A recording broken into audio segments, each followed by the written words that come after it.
আছেন সবাই? আশা করি সবাই খুব ভালো আছেন। সেইনার হেসেলে আপনাদের সবাইকে স্বাগত। আজ আবারও নিয়ে এসেছি নতুন একটি রেসিপি। আজকে বানাবো ফিশ ফিঙ্গার। আর এখানে রুই মাছের 2টো পেটি আর একটা পিস নিয়ে নিয়েছি। জলে লবণ দিয়ে এটাকে আমি সেদ্ধ করে নেব। মাছটা সেদ্ধ হয়ে গেলে তুলে রেখে ঠান্ডা করে কাঁটাগুলো আমি বেছে নেব। এদিকে পুর বানানোর জন্য সর্ষের তেল নিয়ে নিয়েছি, তার মধ্যে দিয়ে দিচ্ছি পেঁয়াজ কুচি। পেঁয়াজ কুচিটা একটু নেড়ে চেড়ে নেব, বেশি ভাজার দরকার নেই। একটু হালকা ভাজা হলেই এর মধ্যে অ্যাড করে দিচ্ছি আমি আদা রসুন বাটা। এখানে আদা রসুন কুচিও দিতে পারেন। আদা রসুন বাটাটা দিয়ে আমি বেশ ভালো করে আবারও নেড়ে নিচ্ছি। এবার এর মধ্যে দিয়ে দেব লবণ, হলুদ গুঁড়ো আর লঙ্কা গুঁড়ো দিয়ে বেশ মশলাটা একটু কষিয়ে নেব, যাতে কোনো কাঁচা গন্ধ না থাকে। এবার একটু সামান্য জল অ্যাড করে আমি মশলাটা কষিয়ে নিচ্ছি। মশলাটা আমার বেশ কষানো হলে এর মধ্যে আমি দিয়ে দিচ্ছি ভাজা গুঁড়ো মশলা। এখানে ভাজা গুঁড়ো মশলার মধ্যে আমি দিয়েছি গোটা জিরে, গোটা ধনে, শুকনো লঙ্কা, তেজপাতা, গোটা গরম মশলা একসঙ্গে গুঁড়ো করে নিয়েছি। এবার দিয়ে দিলাম এর মধ্যে সেই কাটা বেছে রাখা মাছগুলো।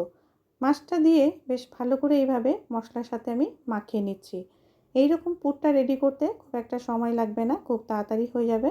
বেশ মশলার সাথে মাখিয়ে নিলাম ভালো করে, একটু নেড়ে চেড়ে এর মধ্যে আমি দিয়ে দিচ্ছি পাউরুটির গুঁড়ো। পাউরুটির গুঁড়ো দিয়ে আবারও সব মিশ্রণগুলোকে বেশ ভালো করে নেড়ে নিলাম।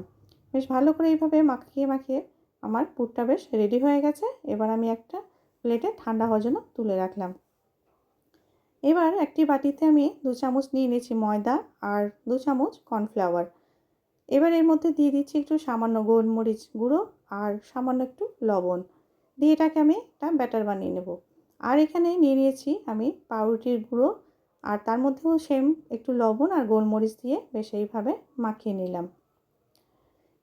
সেই কর্নফ্লাওয়ার আর ময়দার মধ্যে একটু জল দিয়ে আমি এটাকে ব্যাটার করে নিচ্ছি তৈরি। এইভাবে একটা ব্যাটার বানিয়ে নিলাম। এবার আমি ফিশ ফিঙ্গার যেটা বানাবো সেই হিসাবে ভাগ করে নিয়েছি। এবার একটা ভাগ হাতে নিয়ে ঠিক এইভাবে ঘষে ঘষে আমি ফিঙ্গারের শেপ দিয়ে দিচ্ছি। বেশ লম্বা করে এইভাবে ফিঙ্গারের শেপ দিয়ে দিলাম। এবার এটাকে আমি সেই ময়দা কর্নফ্লাওয়ার গোলার মধ্যে ডুবিয়ে আবার এটা ব্রেড ক্রাম্বসে দিয়ে একবার কোট করে নিচ্ছি। একবার এইভাবে কোট করে নিয়ে দ্বিতীয়বার সেম প্রসেসে আবারও আমি এটাকে ডাবল কোট করে নেব। এই ডাবল কোট করলে ওপরেরটা শক্ত হয়ে যায় লেয়ারটা আর মুচমুচে হয়, খুব ভালো হয়। এইভাবে আমি সবগুলোই ফিশ ফিঙ্গার ডাবল কোট করে নিয়েছি। এবার তেলটা হালকা গরম হয়ে আসলে আমি এই ফিশ ফিঙ্গারগুলো ছেড়ে দেব। খুব বেশি গরম হলে তেল তার মধ্যে দিতে দিতেই পুড়ে যাবে, তাই একটু হালকা গরম হয়ে আসলে এইভাবে আমি দিয়ে দিচ্ছি এবং ধৈর্য ধরে বেশ আস্তে আস্তে করে আমি লালচে করে এগুলো ভেজে তুলে নেব। শীতকালে বিকেলবেলা চায়ের সাথে এরকম ফিশ ফিঙ্গার হলে তো কোনো কথাই হবে না।